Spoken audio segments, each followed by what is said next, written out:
Hello everyone. Another video for the domestic violence series with the topic of what if my abusive partner apologizes. Sorry. It's one of the first words we learn, and we continue to use it throughout our lives to express grievance or pain. We teach children to say sorry, or an equivalent term in their native language, from an early age. When they do something offensive, impolite, or unacceptable, they are taught that they can simply say sorry to make things better, or at least try to make the situation okay again. The opportunities to practice and enhance the skill of using the word sorry since early life development are ongoing, reinforcing the instinct to apologize. Another thing children learn from a young age, whether explicitly or implicitly, is about concepts of power and equality. Abuse is a learned behavior, and we often see children modeling social dynamics of those they see around them while growing up. If a child grows up in an environment where someone is asserting dominance, the child may grasp the idea that dominance is normal, including what it takes to become the dominant person and how it may feel to be dominated. This means the child may themselves begin to desire or seek power and control over others, which can lead to unhealthy or abusive behaviors later on in life. On the opposite side, the child may also develop empathy towards those being victimized or even feel that it is normal not to have power and control over their own decisions, which may set them up to be more tolerant of abuse in the future. It is important to remember that experiencing or witnessing abuse as a child does not give someone the right to be abusive or to allow being victimized as an adult or excuse for any behavior. Abuse is a choice. Anyone can choose to abuse or not abuse. When sorry isn't enough. Research has demonstrated that saying sorry doesn't work well when the actions taken to apologize do not match those used to develop or enhance trust between those parties. Human relationships are founded on trust, a trait built up through authenticity, empathy, and logic. According to initial scientific studies, the human brain derives a sense of reward as trust is being earned and as the individual becomes more trustworthy.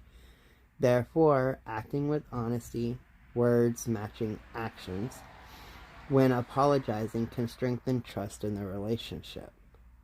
So what does this mean? A real apology doesn't end at saying sorry. It's also essential to rebuild any trust that has been broken in order to truly mend the relationship. Often in abusive relationships, we see abusive partners apologizing with little to no willingness to make changes toward the nurturing a healthy relationship, or behaving differently in the future. We may see them using sorry as a child might, just wanting to say the magic words to make the situation okay again, without facing the consequences of their actions. We sometimes even hear abusers using apologies as a way to further manipulate their partners or avoid truly taking responsibility for their actions. I'm sorry I hurt you, but you shouldn't have gotten me so angry. While this may sound like an apology, it places the blame back on the victim for the abuser's choice to hurt them. Research and outcomes of a variety of partnerships in a variety of contexts, including intimate partnerships, have shown that self-centering approaches such as this will not drive collaboration, a core success factor in partnerships. only when an abusive partner takes accountability for their actions and begins steps to prevent the behavior in the future, battering intervention, counseling, anger management, etc., can they really begin to make amends. Additionally, frequent use of sorry may reduce the effectiveness of an apology. It can undermine trust the recipient is placing in the person apologizing. We often see survivors whose self-confidence and ability to trust have been diminished as the result of someone experiencing power and control over them. And of course, my cat is going to video bomb right now. They may not feel they have the option, refuse to accept an apology, or to tell their partner that sorry simply isn't enough for the pain that they have caused.